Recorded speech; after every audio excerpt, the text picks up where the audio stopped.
Out de la fille du président Paul Biya, on reste au Cameroun et oui, on ne s'y attendait pas, en tout cas nous de l'extérieur, on ne s'y attendait pas. Alors elle a informé le monde entier qu'elle était tout simplement homosexuelle, donc ça a fait énormément de bruit au Cameroun. Alors Wilfried, en tant que Camerounais, je vais vous donner la parole, donc il faut quand même savoir que l'homosexualité est interdit au Cameroun. Donc là, on apprend que la fille du président est homosexuelle.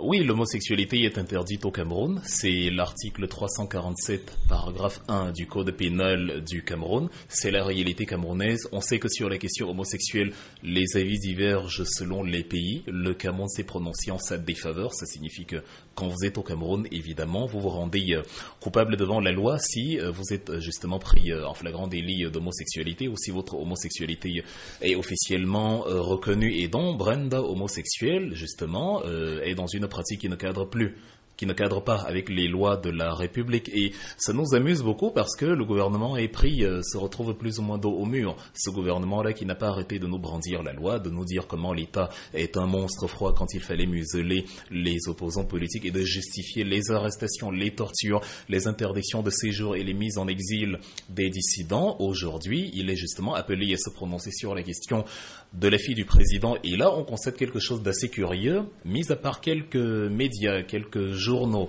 qui ont osé mettre le débat sur la table. Toutes les structures médiatiques reconnues comme pro-régime brillent par un silence incroyable sur la question, qui nous permet d'ailleurs de nous interroger. Sont-ils désormais subitement pour la dépénalisation de l'homosexualité dans ce qu'il aurait fallu le définir dans la loi en amont et dans ce qu'il n'aurait pas fallu enfermer, ce qu'on a enfermé justement pour dépravation des mœurs et tous les qualificatifs qu'on a donnés à cette pratique-là aujourd'hui. Vous avez justement ce silence-là. Il n'y a pas de communiqué gouvernemental, il n'y a pas de statement officiel du pouvoir et on sait ce qu'il serait advenu de Maurice Kamto ou de tout autre membre de l'opposition si ça avait été lui ou ses filles ou un parent qui avait été justement vu dans de telles circonstances. On sait comment les apparatchiks du régime nous auraient scandé la protection des valeurs africaines, le non à la dépravation des mœurs, le refus de nous importer au Cameroun ces choses occidentales, et ainsi de suite. Et là, on voit, chose curieuse, on a l'impression que tous les biaïstes ou tous les partisans du parti au pouvoir sont devenus favorables à l'homosexualité parce que ça ne les choque pas du tout. Ils ne se prononcent pas et on dit qu'il ne dit rien consent.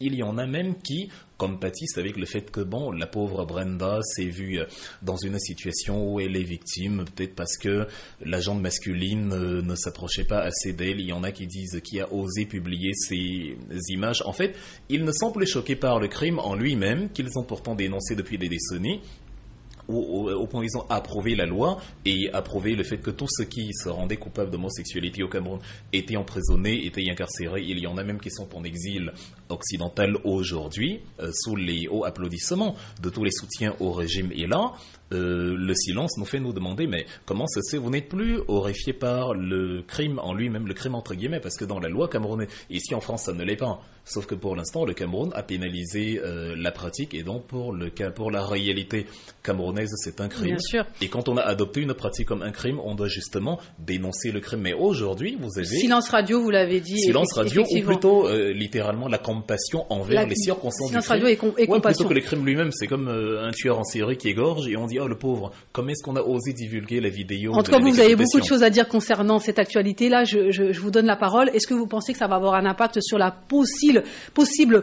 candidature du président Paul Biya? Possible candidature, non, parce qu'on sait que Paul Biya, malgré qu'il y a eu des antécédents, c'est pas la première. Brenda, c'est pas sa première. C'est pas le premier scandale autour de la famille Paul Biya. C'est pas la première, c'est la énième.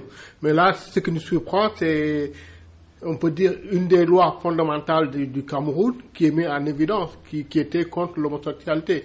Le Cameroun a toujours été un des pays d'exemple comme le Sénégal, qui dit que nous, on fait la pénalisation de l'homosexualité parce que le Cameroun l'a fait. Mais là, on se trouve avec une silence radio où on n'entend pas le président, on n'entend pas le secrétaire général de la présidence qu'on entendait souvent quand il y a eu des malversations, quand il y a ceci, quand il y a cela. Mais c'est la première fois, on n'entend pas parler des officiers camerounais nous parler de cela. Bien sûr. Donc, quoi qu'il en soit, j'insiste, Vox Africa et Vox Live n'a pas pour objectif de stigmatiser, bien sûr, les pratiques de la fille de Paul Biya. On prend juste l'actualité et les faits divers et on en parle sur le plateau de Vox Africa. On n'est pas là pour stigmatiser qui que ce soit. Bien sûr. La liberté d'appartenance sexuelle est universelle et liberté pour tous. Nous, ce qui nous choque, c'est que c'est silence radio au niveau des autorités camerounaises.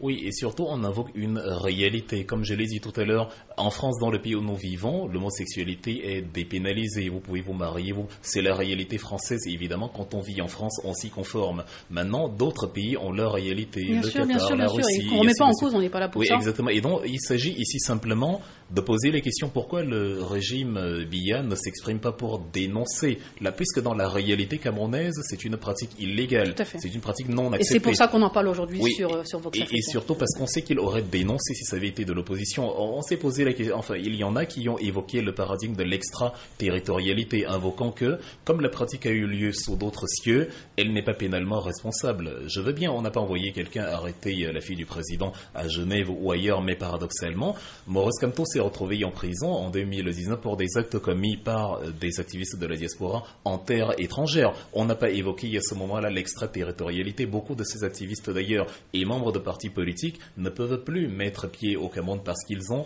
parlé ou mené des actions contre Paul Biya à l'étranger. On vous dit, on vous attend à l'aéroport, on va vous cueillir comme une mangue si vous foulez le pied au Cameroun. Et ils l'ont toujours dit, ces partisans, tous ces gens, toute cette,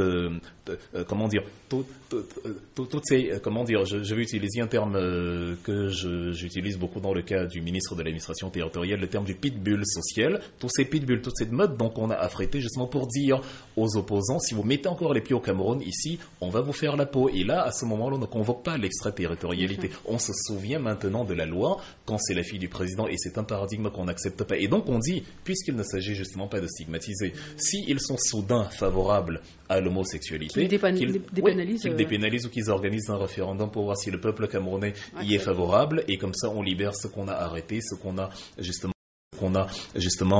muselé, ce qu'on a envoyé en exil pour ces pratiques. Mais s'ils continuent de soutenir que l'article 347 paragraphe 1 doit être maintenu, évidemment, il faut aussi qu'il soit établi à partir d'aujourd'hui que la fille du président n'a plus vocation à mettre pied au Cameroun, sinon elle doit se faire arrêter manu militari, comme ceux à qui on a promis l'arrestation immédiate s'ils arrivent au Cameroun pour des choses qu'ils ont commises hors du Cameroun. C'est une simple question de logique. Très bien, en tout cas on a...